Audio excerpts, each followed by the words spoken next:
Dr. Torres?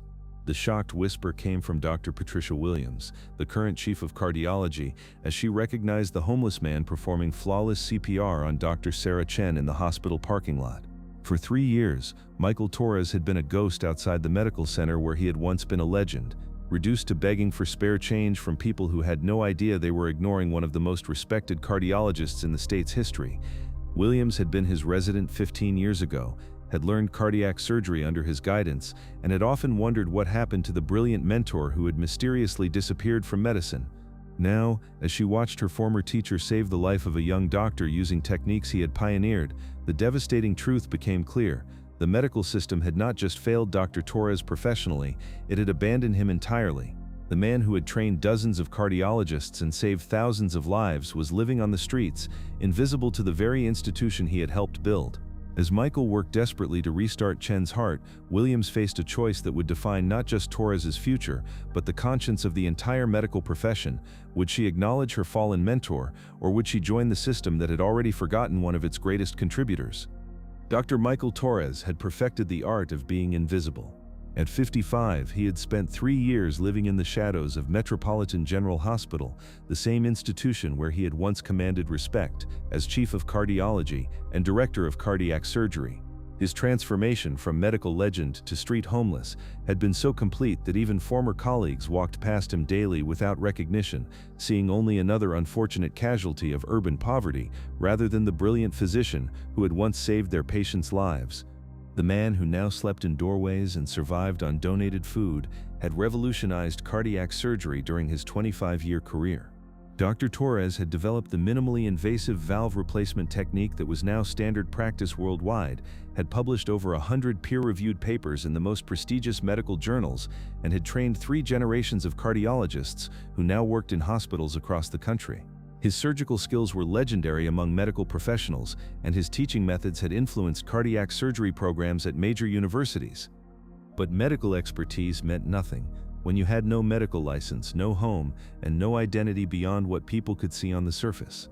For 3 years, Michael had worn the same torn coat and faded jeans, had grown his graying hair long and unkempt, and had learned to make himself small and unobtrusive to avoid the attention that might lead to uncomfortable questions about his past. The irony of his situation was not lost on him. Every morning he watched the current staff of Metropolitan General hurry past him as they entered the hospital where he had once been.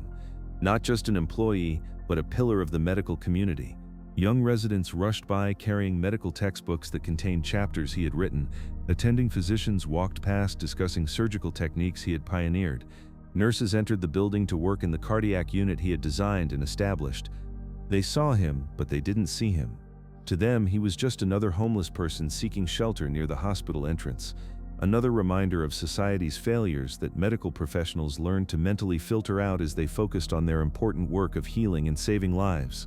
The cognitive dissonance was profound. The same people who had devoted their lives to helping others were unconsciously ignoring someone who needed help, simply because he didn't fit their expectations of who deserved medical attention and human compassion. Michael's fall from grace had begun 3 years earlier with a phone call that shattered everything he thought he understood about life and medicine. His daughter Elena, a brilliant 28-year-old medical student following in his footsteps, had been diagnosed with an aggressive form of leukemia that required immediate and expensive treatment. The irony was devastating. The man who had saved thousands of hearts was powerless to save his daughter's blood. Elena's treatment had consumed not just Michael's savings, but his entire sense of identity and purpose. He had mortgaged his house, liquidated his retirement accounts, and borrowed against his future earnings to pay for experimental treatments that weren't covered by insurance. When traditional chemotherapy failed, he had paid for innovative immunotherapy treatments that cost hundreds of thousands of dollars. When those failed, he had flown Elena to specialists in Europe and Asia, spending his children's inheritance on desperate attempts to buy more time. Despite all his medical knowledge, all his professional connections, and all his financial resources, Elena had died on a Tuesday morning in March, while Michael held her hand and whispered promises he couldn't keep about experimental treatments that would never come. Her final words to him had been an apology for the medical bills that had bankrupted him, as if her life hadn't been worth every penny he had spent trying to save it. The financial devastation was complete, but manageable compared to the emotional destruction that followed Elena's death. Michael discovered that grief could be more debilitating than any physical disease, that the loss of a child could break a person's spirit in ways that no medical training could prepare them for. He found himself unable to focus during surgeries, unable to make the split-second decisions that cardiac surgery required, unable to maintain the confident authority that patients needed from their surgeon. 6 months after Elena's funeral, Michael made his first major surgical error in 25 years of practice. The mistake was minor, and the patient survived, but the incident triggered a cascade of second-guessing and self-doubt that undermined his surgical confidence. When a hospital review board questioned his recent performance and suggested he take a leave of absence for evaluation, Michael chose to resign rather than face the professional humiliation of having his competence officially questioned. His resignation from Metropolitan General was quiet and private, explained to his colleagues as a decision to pursue research opportunities and spend time with family. Only a few close friends knew about Elena's death and his financial troubles, and Michael had made them promise not to discuss his personal problems with other staff members. He wanted to be remembered as the accomplished surgeon he had been, not as the broken man he had become. But leaving medicine meant losing his identity entirely. Without his medical practice, Michael had no income to service the massive debts he had accumulated during Elena's treatment. The house was foreclosed within 6 months, his credit was destroyed, and he found himself unemployable in any field that required background checks or professional references. The medical skills that had defined his life for 3 decades were worthless without a license to practice, and his emotional state made it impossible to pursue the bureaucratic process of maintaining his medical credentials. The transition from respected physician to homeless person had been gradual but inexorable. First, he had stayed with friends who offered temporary shelter and emotional support. Then, as his depression deepened and his situation became more permanent, those relationships strained under the weight of his grief and financial needs. Pride and shame prevented him from accepting long-term charity from former colleagues, and the social services system was ill-equipped to help a former doctor who didn't fit conventional categories of homeless assistance. Within a year of Elena's death, Michael was living on the streets full-time, invisible to the world that had once celebrated his medical achievements. He gravitated toward Metropolitan General, not out of nostalgia, but because hospitals were public spaces where homeless people could shelter without being immediately arrested or harassed. The building's 24-hour emergency room entrance provided a warm place to spend cold nights, and the constant flow of visitors made it possible to occasionally receive spare change or food donations. The ultimate cruelty was that he spent his days and nights outside the very institution where he had once saved lives, watching his former colleagues continue the work he had been forced to abandon. He knew the names and faces of many staff members, remembered training some of the residents, who now worked in his former department, and recognized surgical techniques being discussed that he had pioneered years earlier. On this particular Tuesday morning in October, Michael was positioned in his usual spot near the employee parking lot, where arriving staff sometimes dropped spare change into the coffee cup he used for donations. It was early, just past dawn, and the morning shift was beginning to arrive for what would be another routine day of medical care and healing. Dr. Sarah Chen, a 32-year-old emergency medicine resident, was walking toward the hospital entrance with the hurried pace of someone running late for a demanding shift. Michael recognized Chen from her frequent late arrivals and early departures, and he had often observed her dedication to her work and her obvious exhaustion from the demanding schedule that medical residents were expected to maintain. She worked in the emergency department, but Michael had seen her consulting with cardiology residents and knew she was interested in specializing in cardiac emergency medicine. What happened next occurred so quickly that Michael's medical training took over before his conscious mind could process the situation. Chen suddenly stopped walking, her hand going to her chest with an expression of surprise and pain. For a moment, she stood perfectly still in the parking lot, her face registering confusion and distress. Then, without warning, she collapsed onto the asphalt between 2 parked cars, her body convulsing briefly before becoming completely still. Michael's 40 years of medical experience recognized the signs immediately: massive cardiac arrest, probably caused by an undiagnosed heart condition exacerbated by the stress and sleep deprivation that plagued medical residents. Chen was young and otherwise healthy, but cardiac emergencies could strike anyone, and the demanding lifestyle of medical training often masked underlying health problems until they became life-threatening. For a moment that seemed to last forever, Michael was paralyzed by the conflict between his instinct to help and his fear of exposure. 3 years of invisibility and shame had taught him to avoid attention, to hide from any situation that might reveal his identity or force him to explain his circumstances. But Chen was dying, and he was the only person close enough to provide immediate intervention. "Somebody help her."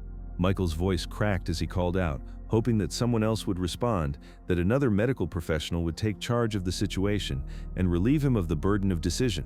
But the parking lot was mostly empty at this early hour, and the few people within hearing distance were visitors or patients who had no medical training and were looking to him for leadership in the crisis. Michael dropped his coffee cup and rushed to Chen's side, his hands automatically checking for pulse and breathing while his mind ran through the cardiac emergency protocols he had developed and taught for 25 years. What he found confirmed his worst fears. Chen's pulse was weak and irregular, her breathing was shallow and labored, and her skin was taking on the grayish pallor that indicated her heart was failing to pump blood effectively. As Michael knelt beside Chen and began the cardiac assessment procedures that had become second nature during his decades of medical practice, he was dimly aware of voices around him, people calling for help and wondering what was happening. But his focus was entirely on Chen's condition, on the critical decisions that would determine whether she lived or died in the next few minutes. "Ma'am, can you hear me?" Michael asked, though he knew she was unconscious. He was speaking partly for her benefit, in case some level of awareness remained, but mostly to calm the gathering crowd and establish his authority in managing the medical emergency. His voice carried the confident calm of someone who had handled thousands of similar situations, and the people around him instinctively deferred to his apparent expertise. Michael positioned Chen's head to open her airway and began chest compressions with the precise rhythm and depth that cardiac resuscitation required. His technique was flawless, honed by decades of practice and refined by years of teaching the procedure to medical students and residents. As he worked, his mind automatically calculated timing and dosages, considered potential complications, and evaluated the effectiveness of his interventions. "Someone call 911, he directed to the small crowd that was gathering, though he knew that an ambulance would take at least 10 minutes to arrive, and Chen didn't have 10 minutes. Brain death would begin within 4 minutes without adequate oxygen circulation, and irreversible damage would occur within 8 minutes. If Chen was going to survive, she needed immediate professional intervention from someone with advanced cardiac life support training. The irony was devastating. He was that someone. The homeless man performing CPR in a hospital parking lot was one of the most qualified cardiac emergency specialists in the country, but he had no authority to access the advanced medical equipment that Chen needed, no legal standing to authorize emergency procedures, and no professional credentials that would allow him to provide the full range of interventions that might save her life.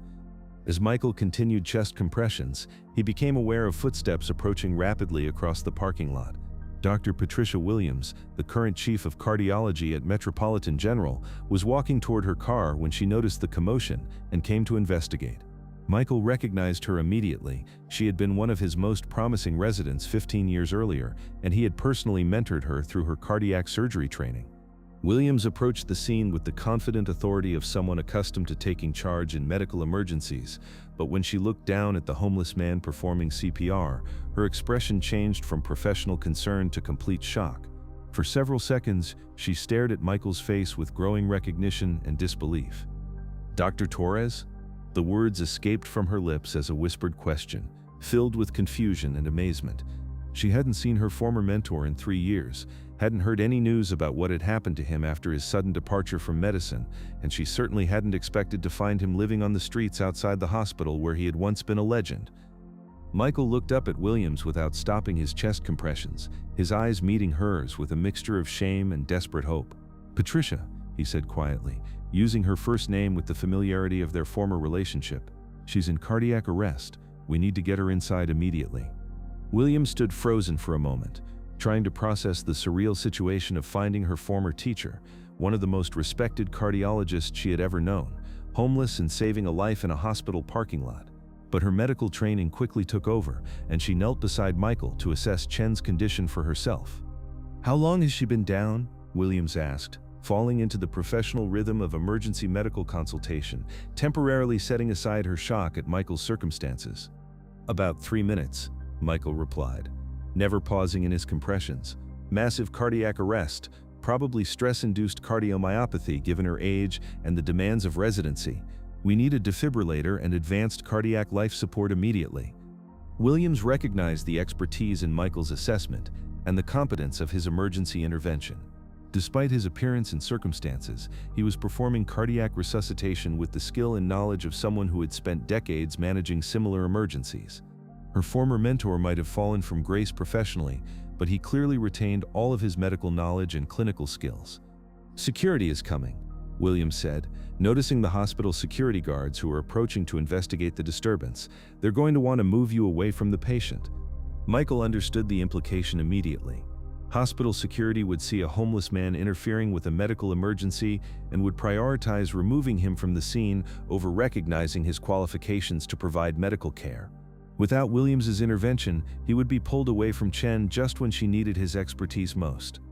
"Patricia," Michael said urgently, maintaining eye contact while continuing chest compressions, "you know who I am, you know what I can do. Don't let them stop me from saving her life." Williams faced a decision that would define not just the next few minutes, but potentially the rest of her career and Michael's future. She could acknowledge her former mentor and support his intervention, thereby accepting responsibility for the unconventional situation and the explanations that would inevitably follow. Or she could step aside and allow security to handle the situation according to standard protocols, potentially costing Chen her life, but avoiding the professional complications of vouching for a homeless former colleague. The security guards arrived with official authority and immediate suspicion about the homeless man who appeared to be assaulting a hospital employee. "Sir, you need to step away from the doctor immediately," the lead guard commanded, reaching for Michael's shoulder to pull him away from Chen. "Wait," Williams said firmly, her voice carrying the authority of her position as department chief. "This man is providing medical assistance. He's a doctor." The security guard looked skeptically at Michael's torn clothing and unkempt appearance. "Ma'am, this is a homeless individual who was soliciting donations in our parking lot. We need to remove him from the scene so proper medical care can be provided." "I am Dr. Patricia Williams, Chief of Cardiology," she replied with professional steel in her voice. "This is Dr. Michael Torres, and he is providing appropriate cardiac emergency care. You will not interfere with his treatment of this patient." The use of Michael's title and Williams's clear authority created a moment of confused hesitation among the security team. They had been trained to handle disruptive homeless individuals, not to navigate situations where department chiefs vouched for the medical qualifications of people who appeared to be street vagrants. During this crucial exchange, Michael never stopped performing CPR, but he could feel Chen's condition deteriorating. Her pulse was becoming weaker and more irregular, and her skin color was worsening despite his efforts to maintain circulation. They needed to move her inside immediately and access advanced life support equipment, or she would die in the parking lot despite his intervention. "We need to get her to the cardiac unit now," Michael said urgently. "She needs defibrillation and advanced medications that I can't provide out here." Williams made a rapid decision that would change everything. "Security, help us transport this patient to the emergency cardiac bay immediately. Dr. Torres will continue providing care during transport." As they lifted Chen onto a hospital gurney and rushed toward the emergency entrance, Michael found himself in the surreal position of returning to the hospital where he had once been chief, now as a homeless man providing emergency medical care under the protection of his former student. Hospital staff members who passed them in the corridors stared in confusion at the disheveled man performing CPR while being escorted by the cardiology chief, but Williams's presence and authority prevented anyone from questioning the situation. In the cardiac emergency bay, Michael finally had access to the advanced equipment that Chen's condition required. Under Williams's supervision and with her authorization, he was able to use the defibrillator, administer emergency medications, and implement the full range of advanced cardiac life support procedures that his expertise encompassed. Charging to 200 joules, Michael announced as he prepared the defibrillator, his voice carrying the calm authority of someone who had performed this procedure hundreds of times. "Everyone clear of the patient." The electrical shock coursed through Chen's body, causing her back to arch before she settled back onto the examination table. Michael immediately resumed chest compressions, while monitoring the cardiac rhythm display for signs of improvement. "We have a pulse," Williams announced, watching the monitor as Chen's heart began beating in a more normal rhythm. "Blood pressure is improving, oxygen saturation is rising." Over the next hour, as Chen stabilized and was transferred to the cardiac intensive care unit for continued monitoring, Michael found himself in an impossible situation. He had successfully saved a life using medical skills that he was no longer licensed to practice, in a hospital where he was officially trespassing, under circumstances that defied every protocol and procedure that governed medical practice. Williams had remained by his side throughout Chen's treatment, providing the official authorization that allowed him to function as a physician, but she hadn't asked any questions about how he had ended up homeless or why he was no longer practicing medicine. That conversation would have to happen eventually, but the immediate priority had been Chen's survival. As they waited for Chen to regain consciousness, Williams finally addressed the elephant in the room. "Michael, what happened to you? 3 years ago, you were one of the most respected cardiologists in the state. Now I find you living on the streets. How did this happen?" Michael looked around the cardiac unit where he had once worked, at the equipment he had helped select, and the protocols he had helped develop, and tried to find words to explain the destruction of everything he had built over a lifetime of medical practice. "My daughter Elena died 3 years ago," he said quietly. "Leukemia. The treatment costs bankrupted me, and losing her, I couldn't continue practicing. I made mistakes, lost confidence, had to resign. Without income, I lost everything else." Williams listened without interruption as Michael told her about Elena's illness, the financial devastation of her treatment, and the emotional collapse that had followed her death. She began to understand how a successful physician could lose not just his career, but his entire identity and support system in the space of a few months. "Why didn't you reach out for help?" she asked. "The medical community takes care of its own. There are resources, support systems, colleagues who would have helped." Michael's answer revealed the depth of shame and pride that had driven him into isolation. "I didn't want to be seen as a failure. I wanted people to remember me as the surgeon I had been, not as the broken man I became. Asking for help would have meant admitting that I couldn't handle my problems, that all my medical knowledge was worthless when it came to saving my own daughter." Their conversation was interrupted by Chen's awakening. Her eyes opened slowly, focusing first on the ceiling and then on the faces around her bed. When she saw Michael, her expression was confused. She recognized him as the homeless man from the parking lot, but she was disoriented about why he was in the cardiac unit wearing scrubs and monitoring her condition. "Dr. Chen," Williams said gently, "you had a cardiac episode in the parking lot. This is Dr. Michael Torres, who provided emergency care and saved your life." Chen's confusion deepened as she tried to reconcile the homeless man she had walked past countless times with the medical professional who had apparently treated her cardiac emergency. "I don't understand," she said weakly. "How?" "Dr. Torres was formerly the chief of cardiology here at Metropolitan General," Williams explained. "He's one of the most accomplished cardiac surgeons in the country. He's been experiencing difficult circumstances recently." Over the following days, as Chen recovered and word spread through the hospital about the extraordinary circumstances of her rescue, Michael found himself at the center of a medical community, reckoning with how one of their most accomplished colleagues had been living unrecognized on their doorstep for 3 years. The story was impossible to keep quiet. A homeless man saving a doctor's life would have been remarkable enough, but the revelation that the homeless man was a former department chief and legendary cardiac surgeon created a media sensation that forced uncomfortable questions about how the medical profession treated its own members during times of crisis. Hospital administrators, faced with public scrutiny about how they had allowed a former chief to live homeless outside their facility, scrambled to develop appropriate responses. Medical schools began discussing the case in ethics classes, using Michael's situation as an example of how personal tragedy could destroy even the most successful careers if adequate support systems weren't in place. But for Michael personally, the most important change was the restoration of his sense of purpose and identity. Williams had quietly arranged for him to receive temporary housing in hospital staff quarters while his situation was being addressed, and she had begun the process of helping him restore his medical license and return to practice. "The hospital board wants to offer you a position," Williams told him during one of their many conversations about his future.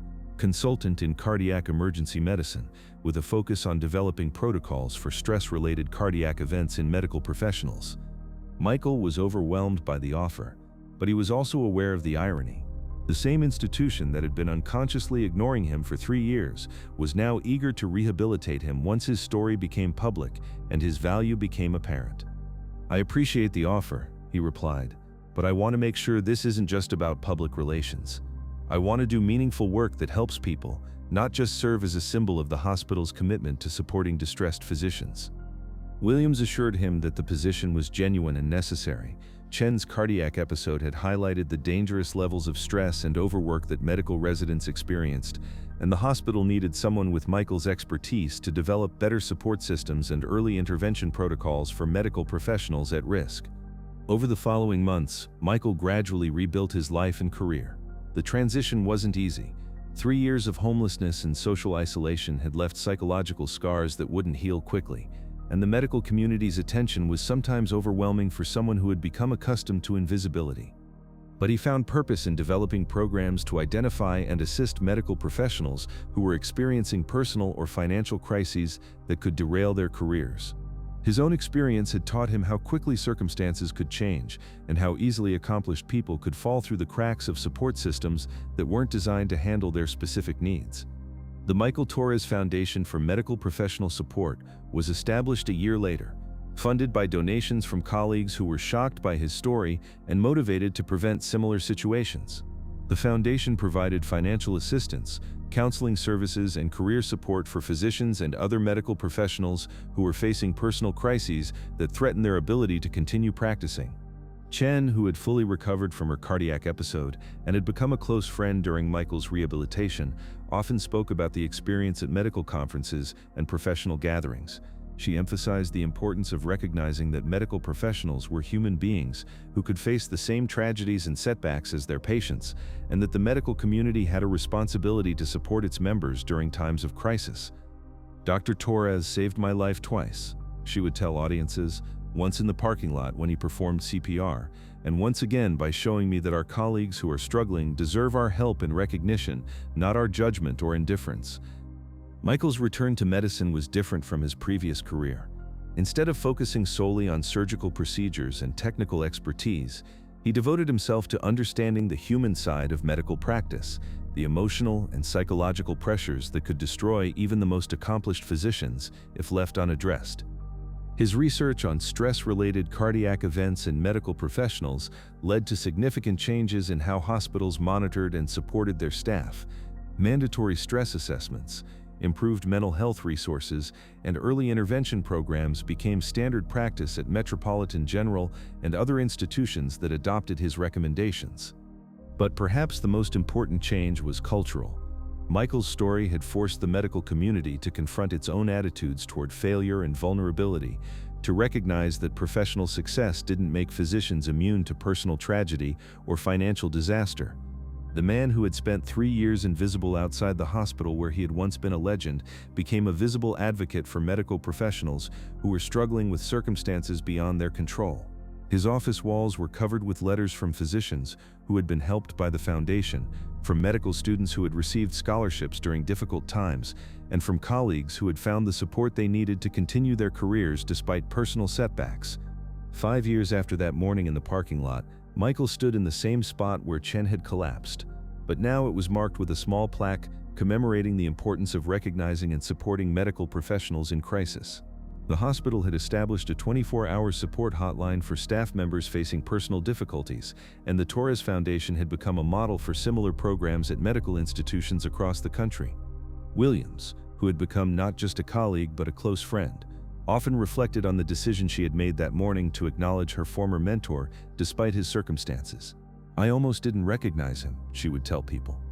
3 years of homelessness had changed his appearance completely. But when I saw him performing CPR with that perfect technique, I knew immediately who he was. The knowledge and skill were unmistakable. Chen, now an attending physician in emergency medicine with a specialization in cardiac care, had incorporated Michael's story into her teaching of medical students and residents. She used his experience to illustrate how quickly circumstances could change, how important it was to maintain humility and compassion in medical practice, and how the people who most needed help were often the ones who were least visible to the medical establishment. "Dr. Torres taught me that medical expertise doesn't disappear when someone loses their social status," she would explain to her students. "The homeless man performing CPR in our parking lot had more relevant knowledge than anyone else in the building that morning. We need to be careful not to make assumptions about people based on their appearance or circumstances." Michael's transformation from homeless man to medical advocate had been profound, but he never forgot the lessons of his 3 years on the streets. He maintained a perspective on medical practice that was informed by both professional expertise and personal vulnerability, understanding that the physicians who treated patients could easily become patients themselves if circumstances changed. The Foundation's motto, carved into the entrance of its offices, reflected Michael's hard-won wisdom. Medical knowledge serves humanity best when it recognizes the humanity of medical professionals.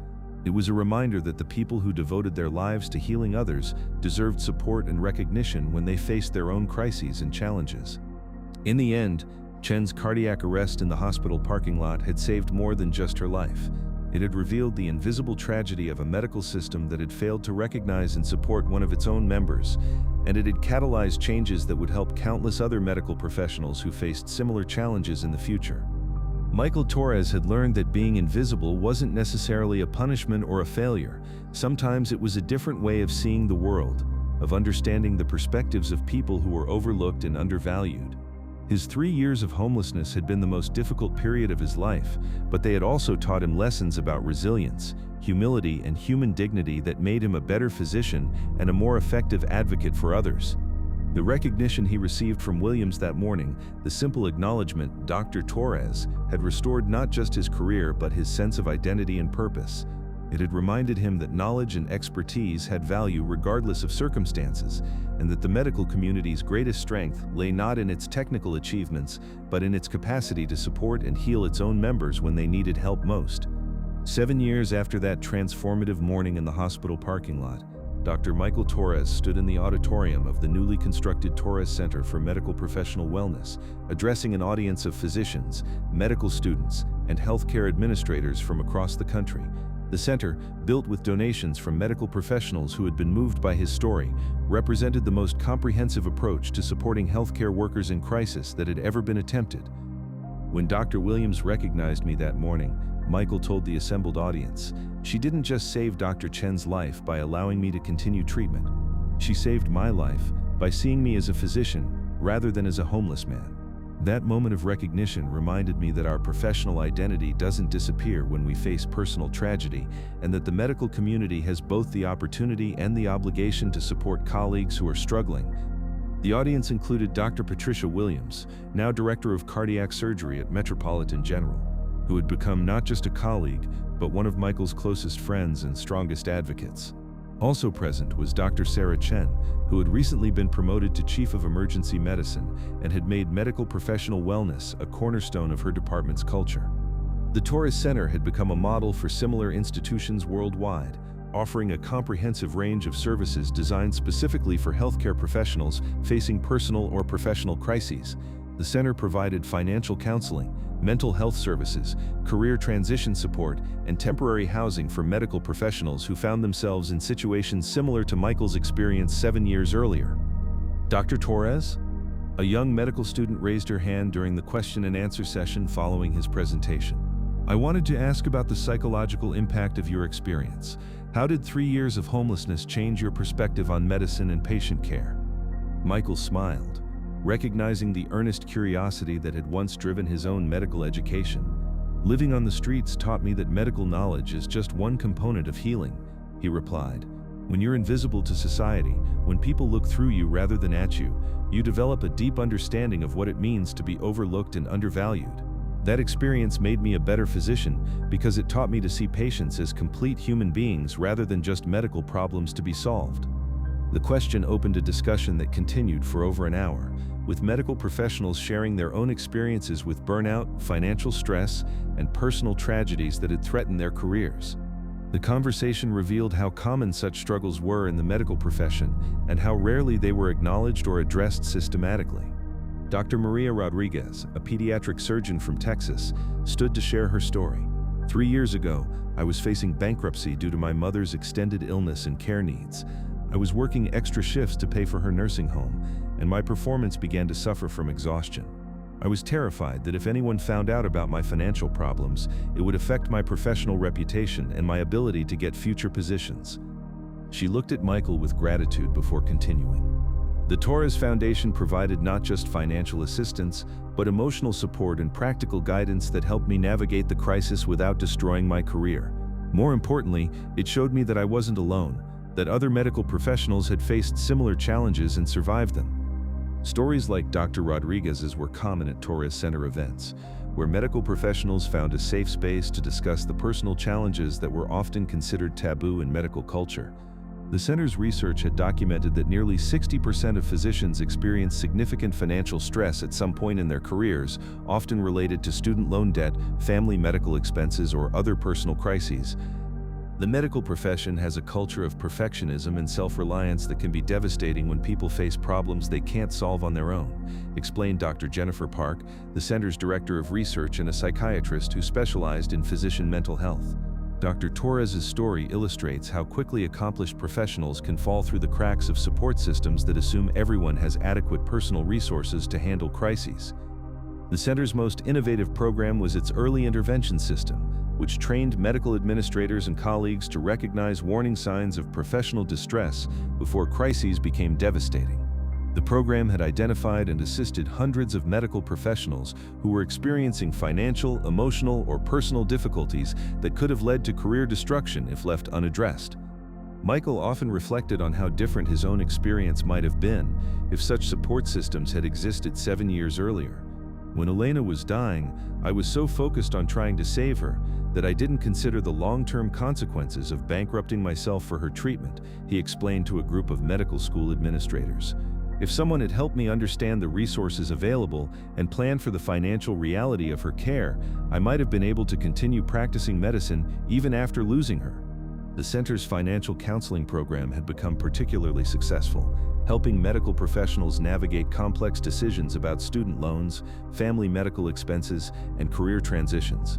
The program's counselors understood the unique financial pressures that medical professionals faced, from the delayed income during lengthy training periods to the liability insurance costs and educational debt that could create financial vulnerability even for successful physicians. Dr. Chen, who had become one of the center's most effective advocates, often spoke about how her cardiac arrest had changed her understanding of physician vulnerability. Before that morning in the parking lot, I thought of medical training as making us stronger and more resilient than ordinary people, she told a conference of emergency medicine physicians.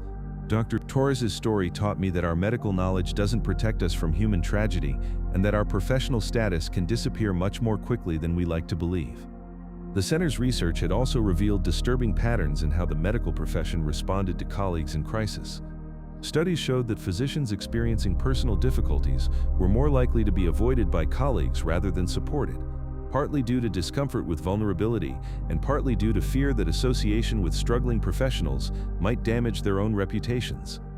Medical culture has traditionally valued emotional detachment and professional distance, explained Dr. Park during a presentation to medical school faculty. While these qualities can be valuable in patient care, they become destructive when applied to relationships with colleagues who need support. We need to develop the same level of skill in caring for each other that we demonstrate in caring for patients. The Torres Center's most ambitious project was a national database tracking the career outcomes of physicians who had experienced significant personal or professional crises. The research, funded by major medical institutions and pharmaceutical companies, was providing the first comprehensive data on how effectively the medical profession supported its members during difficult periods. Preliminary results were sobering. The study found that physicians who experienced major personal crises were 3 times more likely to leave medicine permanently, compared to those who received adequate support during their difficulties. More troubling, the research revealed that many physicians who left medicine continued to experience financial and emotional problems for years afterward, suggesting that early intervention could prevent not just individual tragedies, but broader social costs. Dr. Torres represents both the problem and the solution, explained Dr. Williams during a presentation to the American Medical Association. His story shows how the medical profession can fail its members catastrophically, but it also demonstrates the potential for recovery and contribution when appropriate support is provided.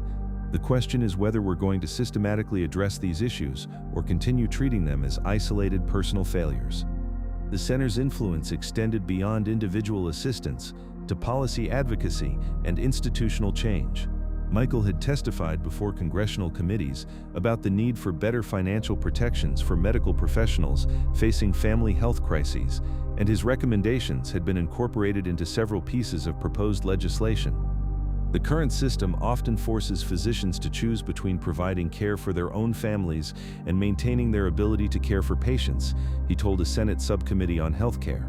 This is not just unfair to individual physicians, it's a threat to the entire healthcare system when we lose experienced medical professionals due to personal tragedies that could be addressed with appropriate support. The center's education programs had also influenced medical school curricula across the country, with schools now including training on financial planning, stress management, and professional sustainability as standard components of medical education. The programs emphasized that taking care of themselves was not just personal responsibility, but professional obligation, since physician burnout and distress directly affected patient care quality. Dr. Lisa Chen, Sarah's younger sister, who had been inspired by her family's experience to pursue medicine, was now a second-year medical student participating in one of these programs. Learning about physician wellness and professional sustainability has been as important as learning anatomy or pharmacology, she explained to prospective medical students. Dr. Torres' story is taught as a case study in how quickly circumstances can change, and how important it is to build support networks and financial resilience before crises occur. The Torres Center had also pioneered innovative approaches to helping physicians transition between different types of medical practice when physical limitations or personal circumstances made their original specialties unsustainable. The center's career counselors worked with physicians who needed to move from high-stress surgical specialties to less demanding fields, or from clinical practice to medical education or research roles. Medical training teaches us to think of career changes as failures, explained Dr. Robert Kim, the center's director of career services and a former emergency physician who had transitioned to medical administration after developing chronic health problems. Dr. Torres' experience shows that sometimes the most valuable contributions come after major life changes, when physicians bring new perspectives and experiences to their work. The center's success had attracted international attention, with delegations from healthcare systems in Europe, Asia, and Australia visiting to study its programs and adapt them to their own contexts. The model was being replicated in modified forms in over 20 countries, creating a global network of support systems for medical professionals facing personal or professional difficulties. Michael often found himself traveling to speak at international medical conferences, sharing his story and the lessons learned from the Torres Center's programs. His presentations were consistently among the most well-attended sessions at these conferences, reflecting the widespread recognition that physician wellness was a critical component of healthcare system sustainability. The medical profession has always attracted people who want to help others, he told an audience of medical educators in London, but we haven't always been as skilled at helping each other. Dr. Torres' story represents our opportunity to develop the same level of expertise in supporting our colleagues that we demonstrate in treating our patients. The center's research had also contributed to important changes in how medical malpractice and licensing issues were handled when physicians faced personal crises. Working with legal experts and medical boards, the center had developed protocols for distinguishing between competence issues that required disciplinary action and performance problems that were symptoms of treatable personal difficulties. The goal is not to lower standards or excuse poor performance, explained Dr. Amanda Foster, the center's legal affairs director. The goal is to identify when a physician's struggles are temporary and addressable, rather than permanent threats to patient safety. Dr. Torres' experience shows that physicians can maintain their clinical skills even while experiencing devastating personal circumstances. The center's advocacy had contributed to significant changes in medical licensing laws in several states, creating pathways for physicians to seek help for personal problems without automatically triggering disciplinary investigations. The reforms recognized that early intervention and support were more effective than punitive measures in maintaining both physician welfare and patient safety. As Michael prepared to conclude his presentation that evening, he reflected on the journey that had brought him from a homeless man sleeping outside the hospital to a nationally recognized advocate for physician wellness. The transformation seemed almost impossible to believe, but it had been built on the foundation of that single moment of recognition from Dr. Williams 7 years earlier. When I was living on the streets outside this hospital, I thought my medical career was over permanently, he told the audience. I believed that the personal failures that had led to my homelessness had disqualified me from ever practicing medicine again. Dr. Williams taught me that medical knowledge and skill don't disappear when we face personal tragedy, and that the medical profession is strengthened when it supports colleagues who are struggling rather than abandoning them. The evening concluded with the presentation of the annual Torres Award for Excellence in Physician Support, given to individuals or institutions that had made outstanding contributions to supporting medical professionals in crisis. This year's recipient was Dr. Williams, recognizing her 15 years of leadership in developing physician wellness programs and her role in creating the cultural changes that had made the Torres Center possible.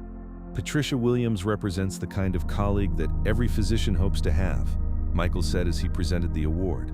Someone who sees beyond surface circumstances to recognize the essential humanity and potential of people who are struggling. Her decision to acknowledge me that morning in the parking lot, to defend my right to provide medical care despite my appearance and circumstances, saved not just Dr. Chen's life but launched a movement that has helped thousands of medical professionals. As the event concluded and attendees began to leave, Michael found himself standing in the same spot in the hospital parking lot where his transformation had begun 7 years earlier. The area was now marked with a memorial garden dedicated to medical professionals who had died by suicide or left medicine due to preventable personal crises, a reminder of the ongoing need for the work that the Torres Center represented.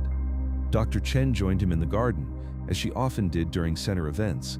"Do you ever think about what would have happened if Dr. Williams hadn't recognized you that morning?" she asked. Michael considered the question seriously. "I think about it often," he replied. "If she hadn't vouched for me, security would have pulled me away from you, and you might not have survived. But beyond that immediate consequence, I would probably still be homeless, and thousands of other physicians who have been helped by the center would still be struggling alone." Dr. Williams approached them, carrying the award she had just received. "I've been thinking about that morning too," she said. "I almost didn't recognize him. 3 years of homelessness had changed his appearance so dramatically. But when I saw those hands performing CPR with perfect technique, I knew immediately that I was looking at a physician, and not just any physician, but one of the best I had ever known."